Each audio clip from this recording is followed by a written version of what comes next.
Hi there, Steve Kaufman here again, and I want to follow up on my previous video. By the way, I've come inside because the sun is too bright outside. And of course I have that picture in behind me, the cafe painted by Van Gogh in southern France. Arles, I think it was, Café de Paris, I can't remember. Anyway, doesn't matter.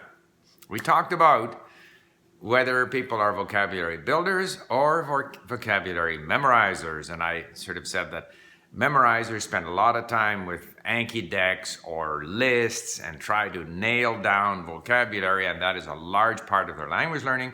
Vocabulary builders prefer to let the vocabulary accumulate through spending most of their time engaging with interesting content. Now, thank you for responding.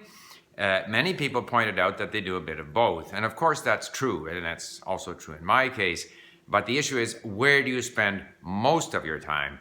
And I also agree that it depends on where we are in the language. As a beginner in a language, I will do more sort of use of flashcards or the activities that we have at Link, because it's difficult to engage with even short content. It's difficult to follow the language. We're not used to the language. Whereas if we isolate chunks of the language, like words and phrases, and review them in flashcards or multiple choice activities such as we have at Link, then it's a form of engaging with the language which we can cope with sometimes better than actually dealing with real live content.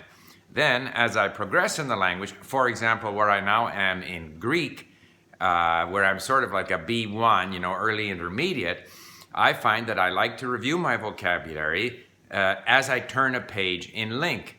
Not always. I can choose, we can either just swipe and go to the next page, or we can hit the arrow, which brings up these activities.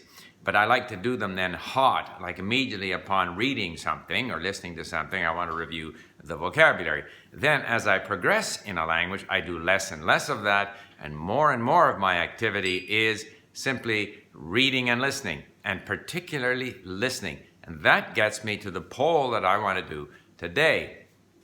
I think listening comprehension is the most important skill. It's the fundamental skill. If we understand well what we hear when people speak to us, if we watch movies, if we listen to the radio, we listen to audiobooks, we listen to stories, if we understand well, we are on our way to being able to speak. It means that we can hear clearly what is being said, we have sufficient vocabulary, we have sufficient familiarity with the language, we have the ability to understand what we hear. That's a fundamental skill. So, I would say that I probably spend 70% of my time listening, maybe 25% of my time reading, and then the rest is on possibly reviewing words or looking things up in a grammar book or Googling for grammar information. So listening is absolutely key. I get in, I think on average, an hour a day. Between being in the car, working out, cleaning up around the house, and so forth, I get in an hour a day. That's theoretically 7 hours a week. What I would like to ask is, how much time do you all spend listening? All right? And there'll be 4 sort of options. Those people who get in 7 hours a week, an hour a day, 7 hours a week or more, that's category 1. Category 2 is people who get in, let's say half that, let's say 3 hours, 3 to 7 hours a week of listening.